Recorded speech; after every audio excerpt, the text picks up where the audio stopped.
Olá a todos, espero que vocês estejam muito bem. Meu nome é Gisele Gonçalves, estamos aqui em mais um Talento com a Verdade. Vocês vão ver que hoje a gente está num formato diferente, bem especial por sinal. Estou muito feliz de estar aqui com essa convidada que logo mais vou apresentar para vocês. E hoje a gente vai falar sobre um tema muito importante no mercado de trabalho, que é sobre mulheres em posição de decisão, sem romantização. A gente vem falando com vocês de trazer essa jornada com muita verdade, com muita transparência, e hoje vai ser mais um exemplo dessa forma de trabalho que a gente vai compartilhar com vocês. Hoje eu tô aqui com a Cristina Bezerra, que tem mais de 20 anos atuando na área de compliance, é advogada de formação, mas já vem atuando com grandes empresas, na verdade há mais de 30 anos inclusive, e nos últimos anos da sua carreira focando no tema de compliance.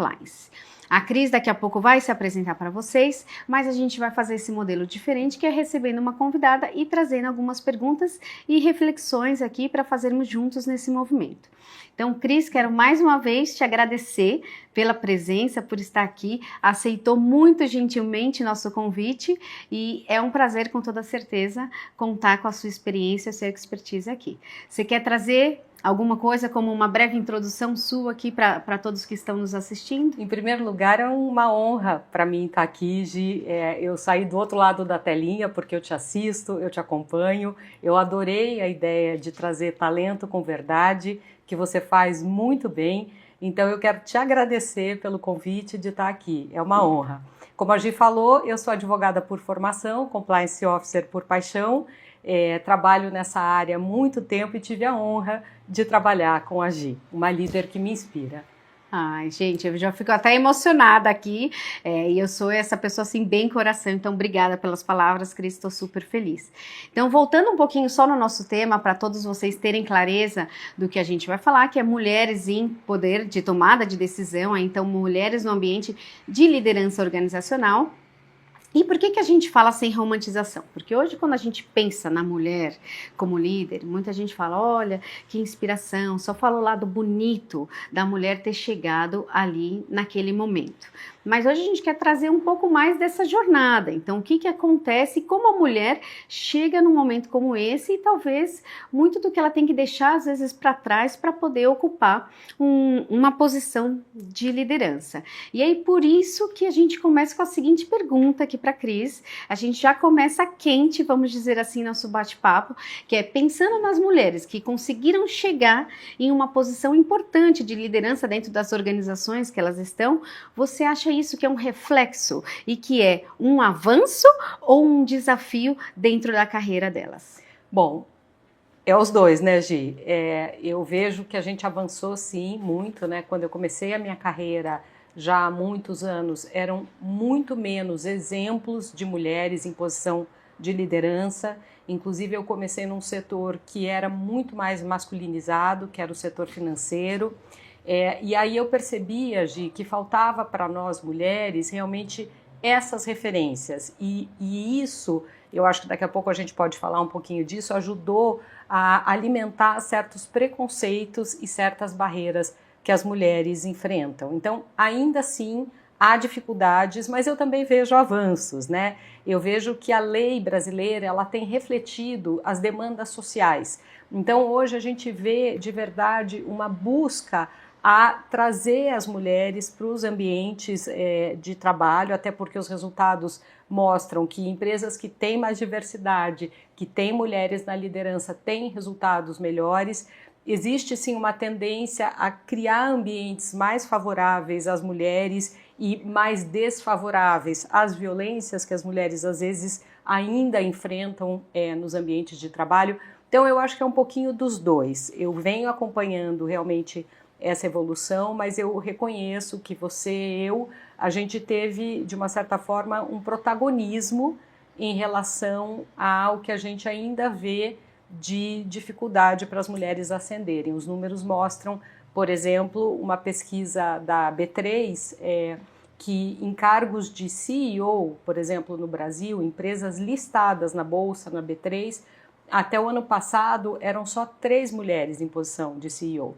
Então, se você perguntar qual é o perfil do CEO brasileiro, ele é um homem de 54 anos, engenheiro com pós-graduação.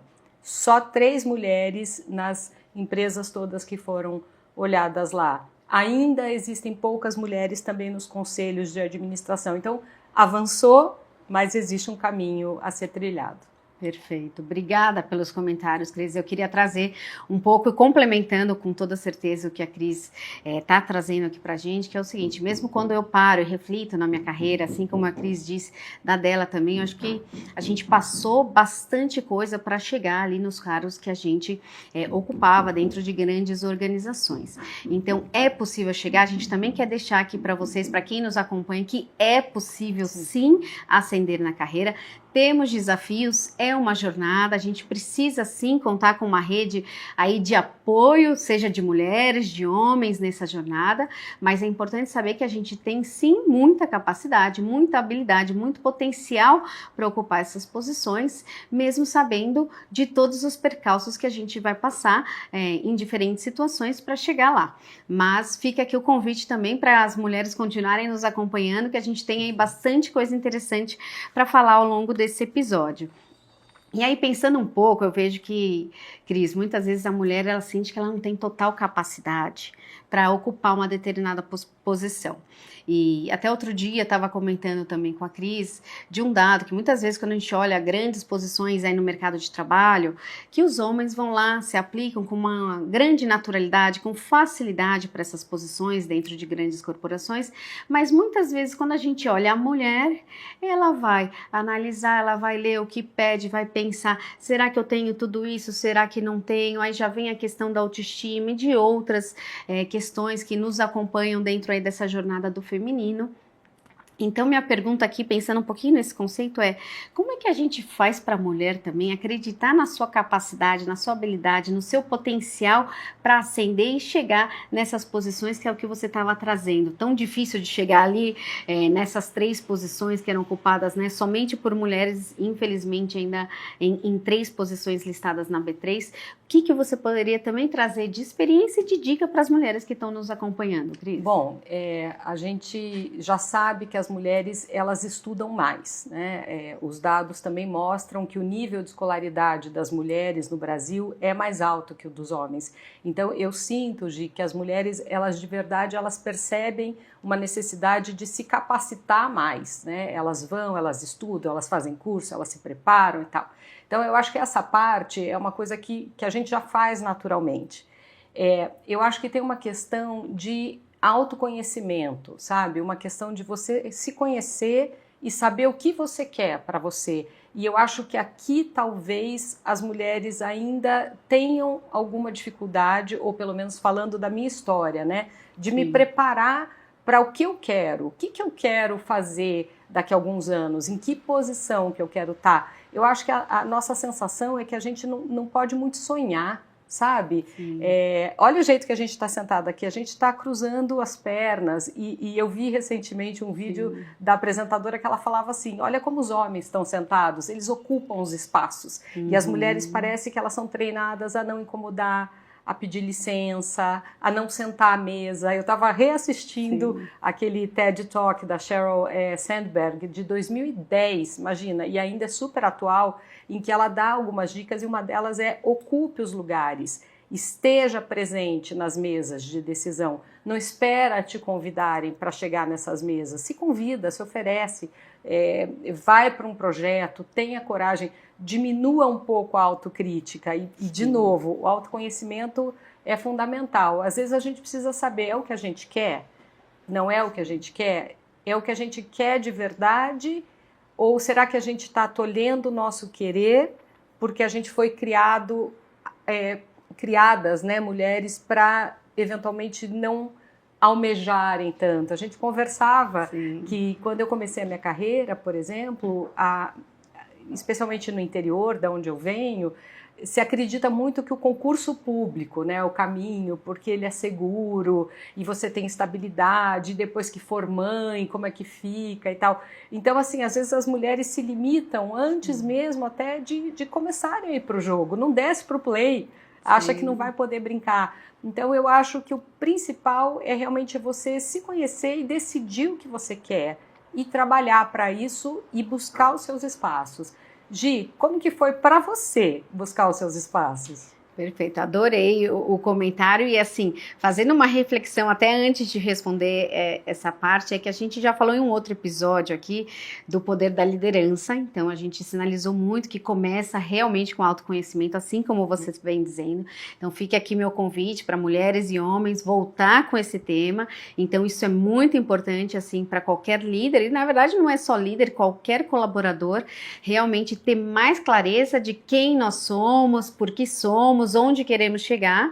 E o segundo ponto, aí mais focado na mulher, e talvez aí esse eu posso já responder falando de mim também, aqui respondendo a tua pergunta, Cris, que é, muitas vezes eu acredito sim que a gente é tolhida de sonhar alto, que é o que você falou, né? Às vezes falam, mas você quer fazer o quê? Se você falar, eu quero ser uma grande empresária, ou eu quero ocupar uma posição de destaque dentro da organização que eu trabalho, muitas vezes, inclusive a nossa família, amigos, outros conhecidos vão falar, não, mas será que é possível? Será que você consegue, etc. Então, a minha dica aqui, uma coisa que eu tentei sempre fazer ao longo da minha jornada profissional é, primeiro, sim, então, ter muita clareza de quem eu era, quais eram as minhas capacidades, habilidades, assim como a Cris falou, a mulher a gente se prepara bastante, então isso é um ponto importante que eu sempre tentei buscar esse autodesenvolvimento também, então se eu não me sentia segura para fazer uma determinada atividade, eu ia pensar,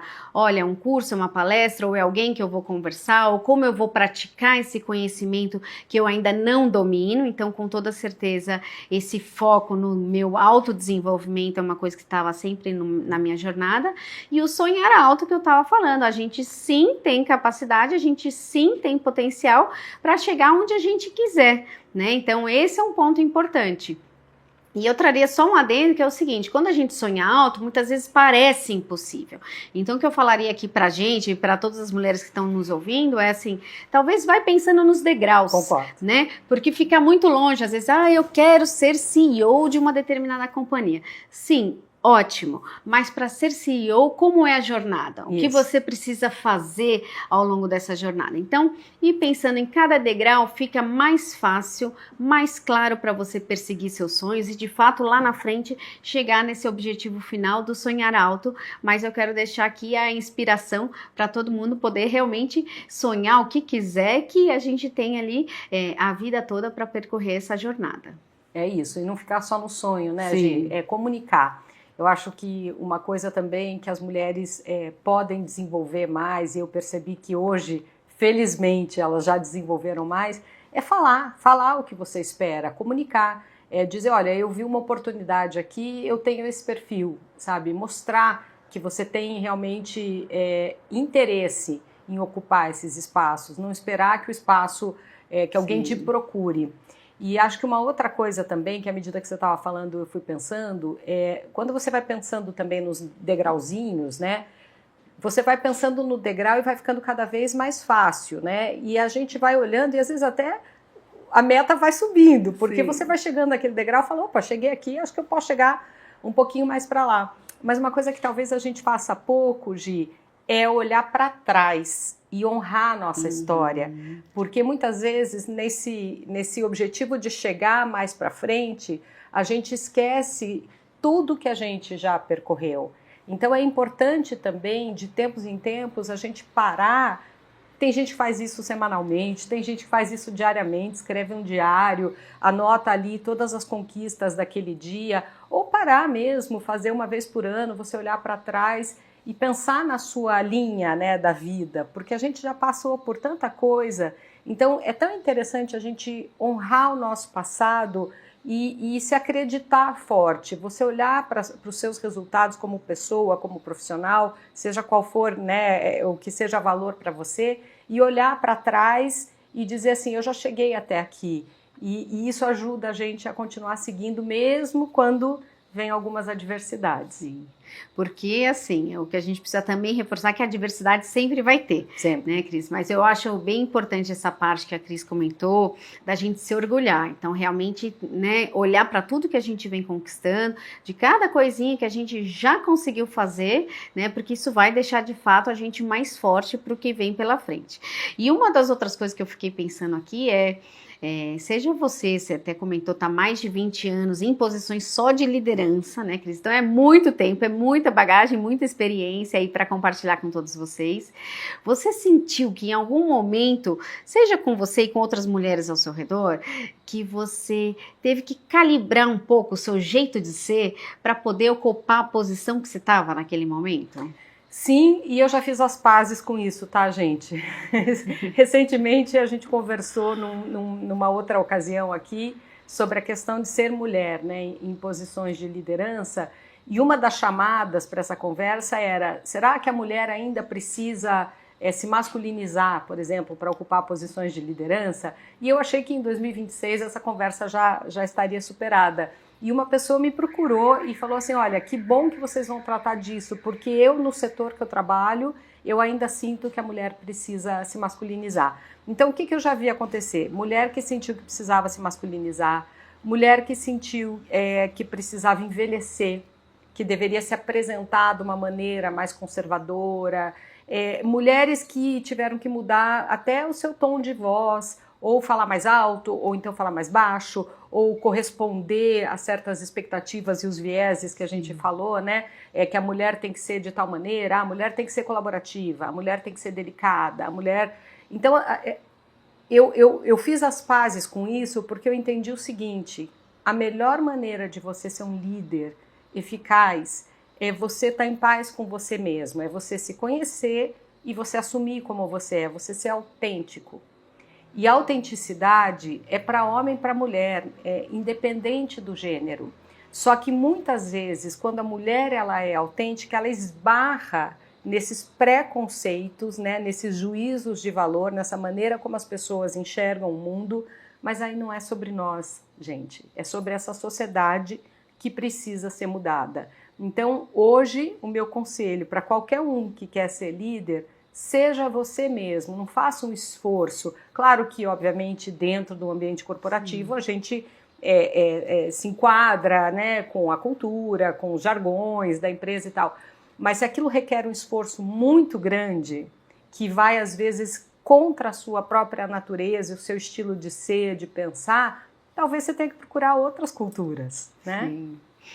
A gente tinha comentado até num episódio sobre a cultura, foi o nosso episódio número 2 sobre esse ponto, então acho que é bem importante reforçar, porque é isso, às vezes não é um movimento contrário da gente tentar se encaixar naquele lugar, né? A gente precisa ser a gente mesmo, então ser fiel à nossa verdade, ao que a gente acredita, a quem somos de fato, né? Tem lugar para todo mundo, né? Porque a gente tem as empresas das mais diferentes culturas, então existe aí, e também pode estar dentro de uma empresa ou dentro do empreendedorismo, que a gente também vai falar, então com o seu próprio sonho, conquistando o seu espaço, mas é importante a gente ser muito fiel ao que a gente porque no final do dia a gente precisa trabalhar feliz, engajado, é só a partir daí que a gente vai alcançar também os resultados que a gente tanto almeja. Então, reflete, entenda quem você é, né? Não abra mão disso em prol de outra coisa, né? Porque no final a gente vê que não vai ser sustentável, que é um outro conceito que a gente falou muito. E eu gostei desses exemplos que a Cris trouxe um pouco, porque às vezes a gente vê, olha, a mulher que é muito colaborativa, então faltou firmeza. A mulher que abriu ali uma questão pessoal, nossa, então ela mistura a realidade pessoal e profissional. Enfim, mas tem um outro conceito que a gente fala muito hoje, dentro especialmente da liderança, que é a questão da vulnerabilidade. Exatamente. Então, quando a Cris traz esse conceito da gente ser a gente mesmo, então isso é claro que no dia a dia, nós estamos ali dentro de um ambiente organizacional, estamos ali, claro, prestando um serviço para aquela determinada organização, mas somos nós mesmos, certo? Então não há uma divisão da pessoa ali para a organização, né? Então parte disso, assim, o líder também precisa ter essa habilidade de compartilhar, às vezes, suas fraquezas, certo? Eu falo também que, de toda a minha experiência ali na liderança, ocupei posições, né, de liderança se eu paro para pensar, desde 2013, então são 13 anos também ocupando posições de liderança. É assim, então ter esse conhecimento, esse autoconhecimento que a gente está falando, o autodesenvolvimento, mas também ter essa clareza que a gente não tem a resposta para tudo. Não. Né, Cris? Nem é o nosso papel como líder ter essa resposta. Eu acho que muitas vezes eu vejo que mais para as mulheres do que para os homens nesse contexto, elas acham que para chegar em uma posição de liderança, elas precisam saber de tudo, ter resposta ali na ponta da língua para tudo, mas não, escuta a situação, pede, olha, eu quero analisar, eu vou me aprofundar, volto com você com uma resposta. São dicas aí para o dia a dia que parece simples, mas muitas vezes é isso, é achar que a mulher precisa saber de tudo, que não deixa ela chegar ali na posição que ela quer ocupar. Então, que são as nossas próprias crenças, né? Exato. A gente tem crenças limitantes e eu aprendi, vou contar uma história aqui, muito cedo na minha carreira, foi a minha primeira gestão, eu era muito jovem mesmo, a minha primeira posição de gestão, eu tinha acabado de fazer 30 anos, eu tinha liderados que eram mais jovens do que eu, e eu sentava à mesa, né, como eu falei, busque o seu lugar à mesa, eu sentava a uma mesa de diretores e gerentes, homens mais sênior do que eu, e todas as vezes que eles me faziam uma pergunta, eu tinha aquela certeza absoluta que eu tinha que dar uma resposta, e que eu tinha que dar uma resposta ali, naquele momento. E aí uma vez eu estava numa reunião em que estava um super expert numa determinada área jurídica, e fizeram uma pergunta para ele, e estava toda aquela diretoria olhando para ele, falando assim, a gente quer fazer tal coisa, podemos fazer? E ele falou assim, não sei, eu preciso pensar.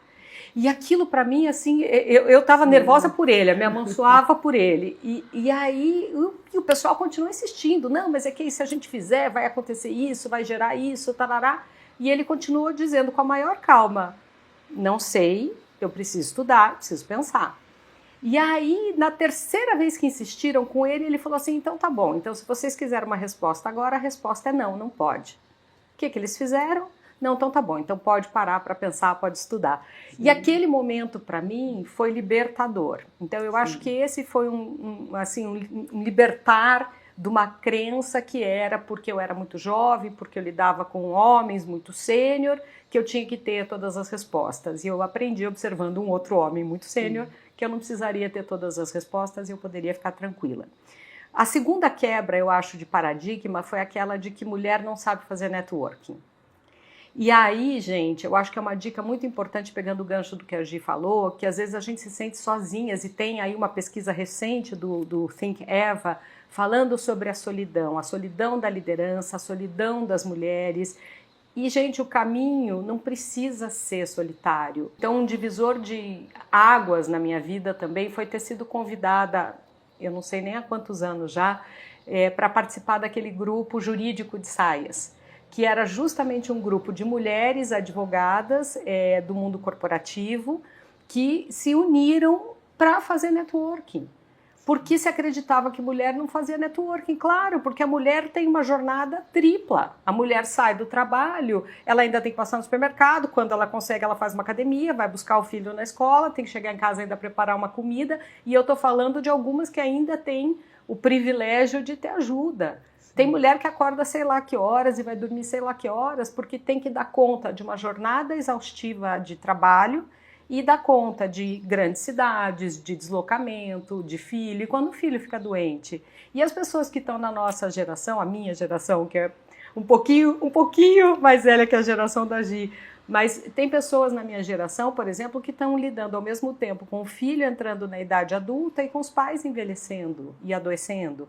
Então, esse peso do cuidado que a mulher tem ainda com mais responsabilidade com a casa, tem um estudo que mostra que os homens dedicam 11 horas em média por semana, se não me engano, ao trabalho de casa, enquanto as mulheres são 21 horas. Então existe sim um desequilíbrio, e aí a mulher não precisa passar por isso sozinha. Sim. Ela tem que buscar apoio, ela pode encontrar grupos de apoio. Então acho que essa é uma outra dica boa para quem está na liderança. Ótimo, adorei. E a gente volta com o que a gente estava falando lá no início dos nossos avanços. Então, já avançamos sim, mas tem bastante coisa ainda por fazer. E a Cris mencionou aqui um ponto que eu queria também trazer muito, e a gente está vendo aqui, a gente está super em sinergia nessa nossa conversa, que é o ponto da solidão e da exaustão mental. Então, em ambas as situações, né, a gente vê que o número de mulheres é superior ao de homens, né, nessas situações de, muitas vezes a solidão, ela está como uma das principais causas, né, de exaustão mental. Então, fica o meu convite aqui para reforçar as palavras da Cris, dessa intencionalidade que a gente precisa ter nas nossas conexões. Então, sim, mulher sabe fazer networking, sabe fazer bem. Às vezes o que nos acontece é que hoje eu vejo que o mercado e o mundo de forma geral, a gente tem acesso a tanta coisa que às vezes falta um pouco de foco também para a gente saber por onde começar, o que fazer e etc. Então, mas vamos contar umas com as outras, né? O que a Cris falou, tem N grupos por aí, sejam grupos nas mídias sociais, grupos que também se encontram presencialmente, enfim, tem muita possibilidade, seja fazendo uma mentoria, tendo uma amiga, ou fazendo terapia também, que faz parte ali do autoconhecimento também. Todas essas possibilidades, não é que a gente faz uma e exclui a outra, né? São complementares. Então, sim, é importante para a mulher, dentro dessa jornada aí, que é exaustiva, sim, como é que a gente busca equilibrar o que a gente precisa entregar para a nossa vida profissional, pessoal, quais são os nossos desejos, onde é que a gente quer chegar, apesar de parecer, às vezes, complicado e nebuloso, mas tem um caminho que é possível, que a gente precisa fazer, é contar com uma rede de apoio e se sentir menos solitárias nessa jornada, né, Cris? Inclusive exigir, né, esse apoio dos nossos companheiros. Eu tenho a sorte de ter realmente uma pessoa que divide a vida comigo, profissional, pessoal, os cuidados com a casa, mas não é todo mundo que tem essa sorte, ou sabe, que sabe exigir. Eu não acho nem que seria sorte mesmo, é um direito nosso, né? E eu acho que às vezes a gente acaba assumindo mais coisa do que a gente precisaria assumir. Essa síndrome aí de super mulher, sabe? Isso é uma coisa que me deixa doida. Acabou de passar aqui o 8 de março, ficam esses cartões, super mulher. A gente não precisa ser super, gente. Eu adorei quando você falou de vulnerabilidade, porque vulnerabilidade é típica do ser humano. Ninguém se conecta com o super-herói. O super-herói, ele é super. Ele tá fora desse mundo. Gente se conecta com gente.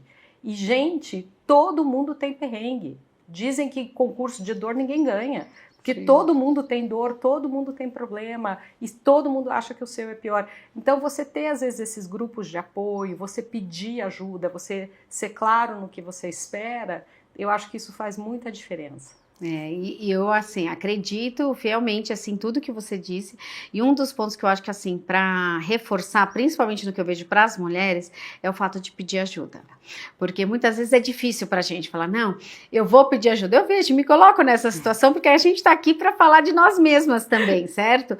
E fazer a reflexão aí junto com vocês. Às vezes eu penso, ai, mas será que eu vou pedir ajuda ou será que eu consigo? Então não é questão que eu não consigo, mas será que essa jornada não é mais leve se eu pedir ajuda? Se eu compartilhar ali tudo que eu preciso fazer no meu dia a dia? Já que assim, como a Cris falou, também tem um parceiro que está aí nessa jornada, então vamos compartilhar, porque ninguém está falando mais que a mulher precisa fazer tudo isso com perfeição e ocupar 24 horas do dia, mas também a gente precisa parar, refletir e falar quais são os momentos que a gente quer mais ajuda, porque tem tarefas do nosso dia a dia que a gente gosta muito, que a gente faz com prazer, então é importante também saber onde é que a gente tem mais, seja necessidade ou vontade, onde a gente quer mesmo uma atuação ali mais presente da nossa rede de apoio, né, Cris? Para deixar também a gente com uns momentos de prazer no nosso dia a dia. E uma das coisas que eu sempre pensei assim dentro da carreira é como a gente pode ser a gente mesmo, né? Então, com todos os nossos traços de sensibilidade, de escuta, de estar perto do outro, né? Mas também aquilo que às vezes as organizações, né, trazem um pouco nesse julgamento, que é, se a mulher compartilhar que é sensível, ela é frágil, etc. Como é que você foi mesclando isso ao longo da sua carreira, essa questão da mulher não ser vista ali como uma pessoa extremamente frágil? Eu acho que o meu jeito é um jeito muito transparente, né? Eu falo o que eu penso, se eu não falo a minha cara, fala, né? Quem trabalha comigo fala, Cristo, a cara tem legenda, então assim... Ótimo, adorei! Eu acho, Gi, que eu não fui alimentando essas fantasias, Sim. tá? Assim como eu não fui alimentando outras fantasias, por exemplo, como a Gi falou, eu trabalhei muitos anos com compliance, né? Trabalho ainda com compliance há muitos anos. E muitas vezes as pessoas têm essa fantasia de que o compliance officer ele é mais poderoso do que ele é. Então, eu acho que a gente tem que perceber quando tem estereótipos aí na mesa e quebrar esses estereótipos. Sim. Eu acho que usar o humor também ajuda muito. Eu sou uma pessoa leve por Sim. natureza, também tenho um sorriso que é uma marca registrada. Eu lido com assuntos sérios. Todo mundo que trabalha em empresa e está em posições de decisão, que é o tema da conversa de hoje, sabe que a gente lida com temas que são duros e decisões duras. Vocês imaginem na área de compliance, então. E se a gente fizer isso com dureza, sim, piora, sabe? Se você traz as coisas com leveza, com humanidade, com sinceridade, que você olha no olho da pessoa, você entende que para além daquele cargo existem pessoas. E eu falei para a Gi, muitas vezes eu estava numa mesa representando muitas pessoas que não estavam representadas ali por qualquer outra pessoa. E essa é uma responsabilidade que eu levo muito a sério. Quando eu estou numa mesa, eu sinto que eu tenho a minha voz, mas eu também dou voz para outras pessoas que, se eu não tivesse ali, talvez elas não tivessem voz. Mas como que a gente faz isso? Realmente com leveza, com autenticidade, se conhecendo. O meu estilo é esse, cada um tem que encontrar o seu, não tem 1001 sim, formas de fazer uma determinada vitamina lá. Encontre a sua forma sim, de fazer também a sua liderança, que tem a sua cara, que tem a sua marca. Porque você tem uma marca, quer você queira ou não. Se você está trabalhando a sua marca de propósito ou se as pessoas estão fazendo a marca para você, aí é uma decisão sua. Mas que você tem uma marca, você tem. Sim, e eu queria fazer uma reflexão aqui, até um paralelo, que hoje a gente recebeu no nosso Instagram na verdade foi um comentário, não foi uma dúvida, mas trazendo esse ponto que a Cris mencionou agora, que é da individualidade também, porque o líder, não só a gente falou antes aqui do autoconhecimento, etc., mas que é muito importante saber que é uma pessoa, tanto que o líder é essa pessoa também, mas está ali com uma equipe que cada um tem a sua história, né? Então, eu sempre digo que para um líder é muito importante também conhecer bem a sua equipe. E aí hoje a gente está falando aqui das mulheres nesse lugar de tomada de decisão, de liderança, etc. Então precisa de fato conhecer sua equipe, conhecer a individualidade ali, olhando para cada um, né? O estilo de liderança ele não é único e ele não serve ali para todo mundo. Então a gente trouxe esse aspecto também aqui num outro episódio, o quanto a liderança ela precisa ser adaptativa. Sim. Então acho que esse é um ponto também para as mulheres pensarem, porque às vezes elas querem se preparar tanto para uma situação que elas acham que é uma única jornada e uma única forma de ser. Então fica aqui o convite, que é muito importante ir conhecendo assim cada um da equipe e a gente vai se adaptando no nosso estilo. Não quer dizer que somos diferentes, é uma outra pessoa que vai fazer aquela reunião. Não, não é isso que eu estou dizendo. Mas de fato, assim, conhecendo cada um, o que motiva cada pessoa da nossa equipe também, a gente vai conseguir trabalhar de uma forma mais positiva com a nossa equipe. E no final a gente comentou aqui também sobre os talentos. Essas pessoas, se a gente souber também navegar ali, cada um dentro da sua individualidade, elas também vão se sentir mais ouvidas, né? Então, mais engajadas para poder trabalhar para aquela entrega especificamente. Então, acho que um dos conselhos também para quem ocupa a posição de liderança é trabalhar em conhecer, né? Além de se conhecer, conhecer muito bem a equipe, né, Cris? É repertório, né, Gi? Porque a gente Não tem um jeito só de liderar, como a gente está falando. E cada situação, acho que um dos primeiros cursos de liderança que eu fiz foi liderança situacional. Sim. Porque você realmente pode ver que às vezes até aquela pessoa numa determinada posição nova, ou com uma determinada atribuição, ou num momento de vida diferente, aquela mesma pessoa que você já lidera há bastante tempo, sabe que ela tem aquele jeito, mas de repente surge um fato novo, aquilo pode requerer de você, como líder, um outro grupo de competências, né, para não falar skills, né, mas um outro grupo, um repertório mesmo de competências que você tem que lançar mão em cada situação.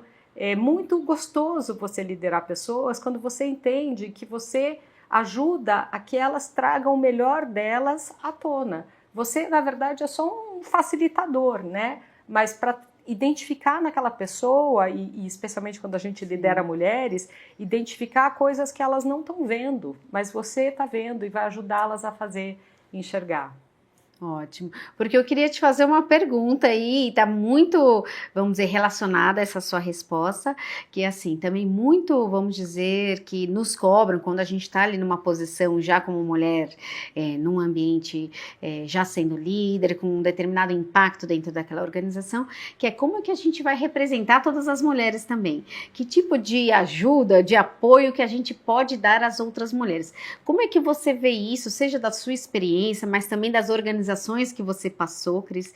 Vamos tentar trazer um pouco para a nossa audiência que tipo de ações que a gente pode ter no dia a dia para ajudar esse movimento das mulheres de fato ascenderem nas suas carreiras. Muito legal essa pergunta, e eu fiquei pensando numa história recente de uma pessoa que depois pediu para ser mentorada por mim, que eu me senti muito honrada, porque era uma líder que eu admiro muito, e ela tem uma responsabilidade muito grande, é da área comercial e tal.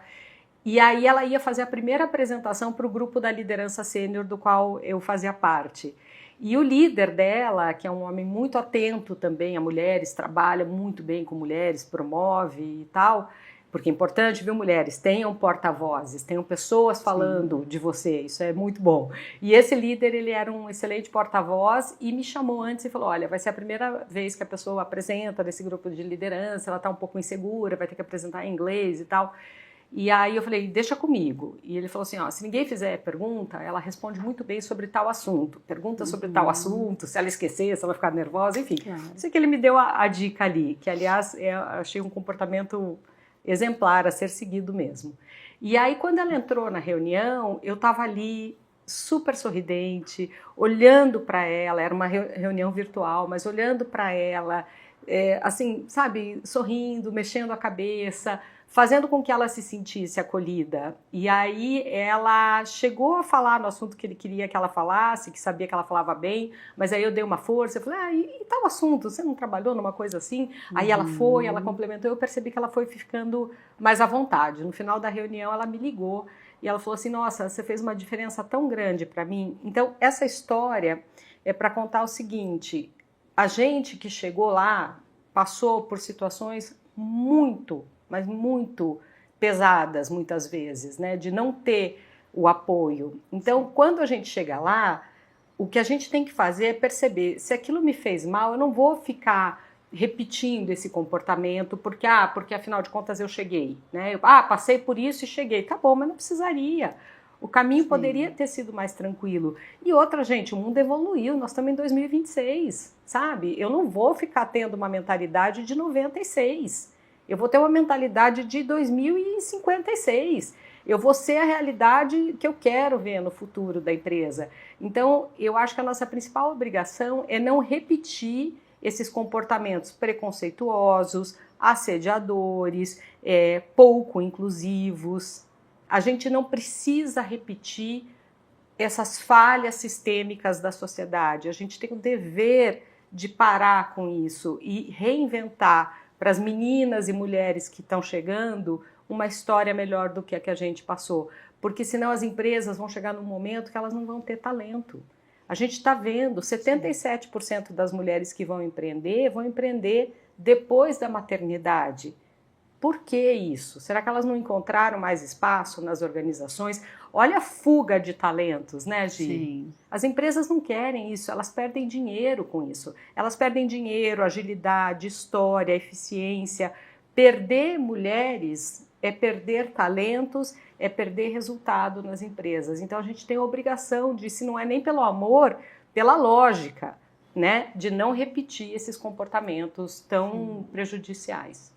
E eu acredito assim que a Cris, nessa frase aí, nessa última resposta, acho que trouxe tanta coisa importante. Eu vou começar pela parte que você estava falando dos aliados, né? Então é muito importante para a mulher, e é aquilo, você trouxe um exemplo que não é só ter aliadas, certo, das mulheres, mas também ter os aliados, porque no final o mundo é isso, é essa composição, né, do feminino e do masculino. Então como a gente pode, de fato, criar alianças, pessoas que acreditam no nosso trabalho, que já reconheceram o nosso potencial, nossas capacidades, nossas habilidades e que vão de fato nos fortalecer. Então esse exemplo do gestor que você trouxe foi para mim assim maravilhoso escutar, né? Porque de fato é alguém que estava ali preocupado em ajudar aquela mulher que ele já viu que tinha conhecimento e competência, ele não tinha dúvidas disso, mas como era que ela ia ser bem sucedida, uma situação né, nova. naquela situação, certo? Então, achei maravilhoso esse exemplo. Então, eu só quero reforçar essa questão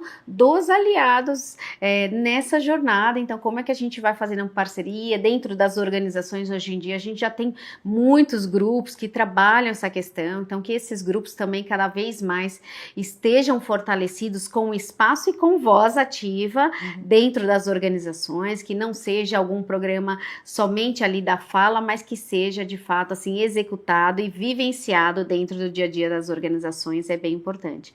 E aí esse ponto, eu acho que assim, dá matéria para a gente falar aqui da mulher após maternidade, da mulher empreendedora, eu acho que aí tem uma série de coisas para a gente trazer, já vejo que a gente vai precisar de um momento 2 aí, para continuar essa discussão, mas eu queria também, assim, um pouco focado nisso que a gente estava falando, assim, tem a parte que a gente está tentando aqui mostrar para as mulheres reflexões, enfim, mostrar um pouco dessa jornada e compartilhar nossa experiência de como elas fazem para chegar lá ali nos sonhos delas e tudo mais, mas eu acredito também que não é só o papel da mulher nesse dia a dia, mas também como a gente olha dentro das organizações e que isso passa a fazer sentido para elas. Tem alguma coisa que você viu ou que você possa falar que é uma boa prática, alguma coisa que você viu dentro de alguma organização ou que dentro da sua experiência hoje você faz essa reflexão de como as empresas podem ser mais sólidas e mais coerentes nesse trajeto das mulheres? Sim, tem uma parte que agora a gente está falando muito, né, que é a nova NR1. Então agora a partir de maio as empresas são obrigadas a mapear e ter plano de ação e executar esses planos de ação em relação aos seus riscos psicossociais. Então, o que mudou, né, de novidade aqui? As empresas já eram obrigadas a mapear todos os seus riscos no programa de gerenciamento de riscos. Agora a lei foi mais explícita, porque está havendo assim uma explosão de casos de burnout, de afastamentos. O Brasil cresceu assim um percentual que eu acho que é mais de 400% de casos de afastamento por burnout. Então, por que eu estou falando isso, né?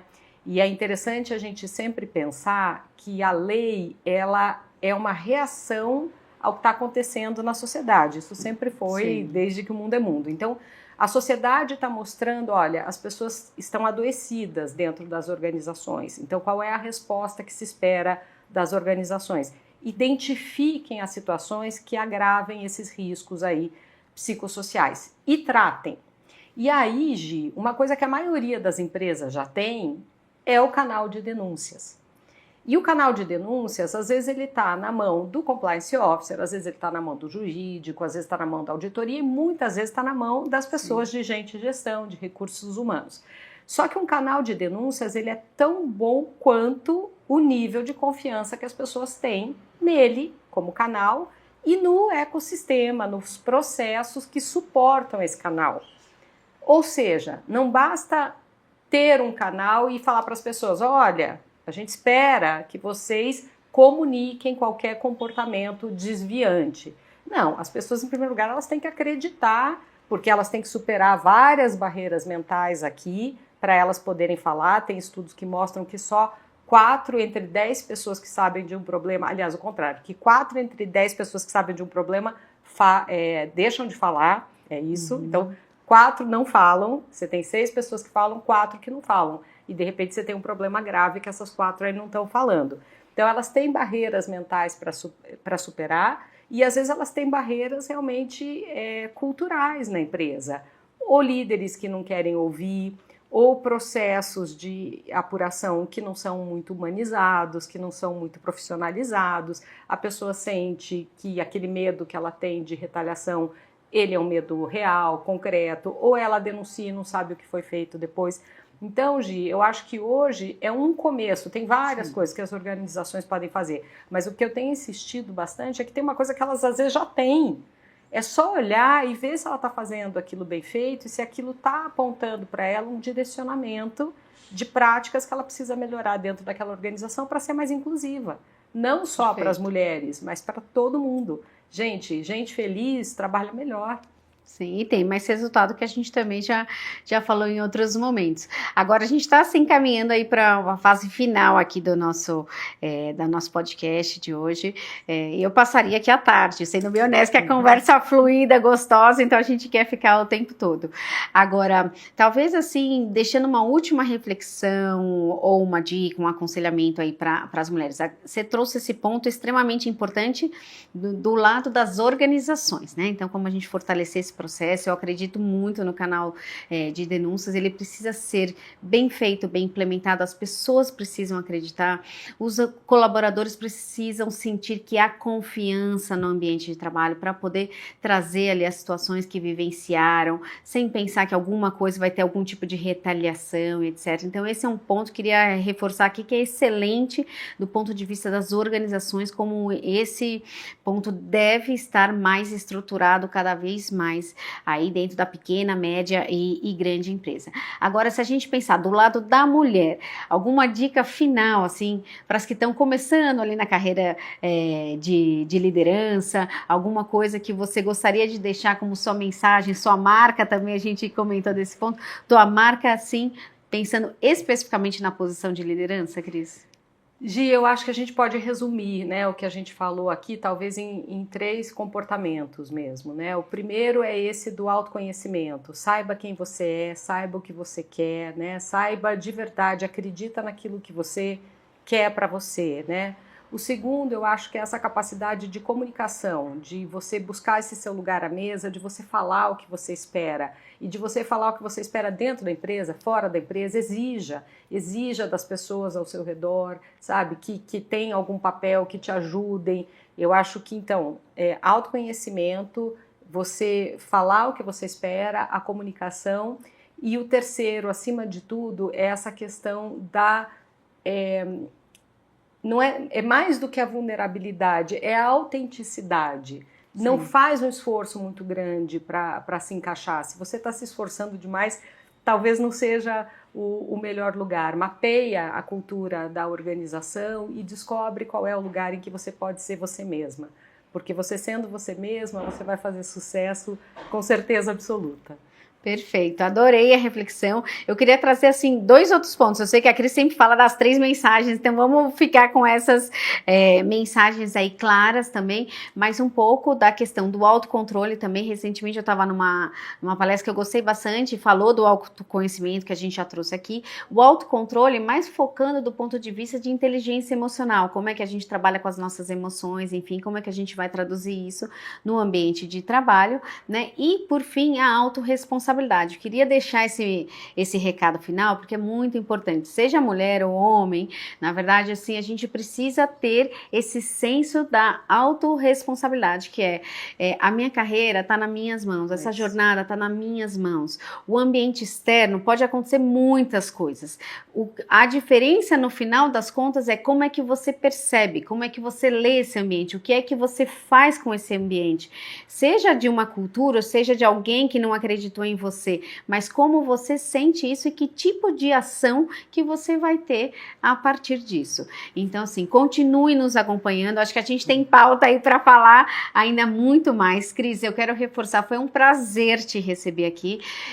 Quero te receber muitas outras vezes aí, assim que as agendas puderem conciliar esse tipo de encontro. De novo, eu queria agradecer a Cris, assim, pela gentileza de ter vindo aqui conversar com vocês, com a experiência tão rica dela, sócia da Compliance Partners Brasil, então continue acompanhando também o trabalho deles, que vai ser muito importante, né, essa jornada do compliance junto com a área de gente e gestão ou recursos humanos. Hoje cada empresa aí toma um nome nessa área, mas é muito importante que a gente continue aí essa parceria de sucesso. Obrigada a todos, foi um prazer contar com vocês. Até mais. Obrigada, Gi. E, gente, sigam o canal da Gi nas redes sociais, aqui no YouTube. Ela tem muita coisa boa para contar para vocês. Foi um prazer fazer parte dessa conversa. Obrigada. Obrigada, Cris, de coração. Um beijo a todos. Até mais.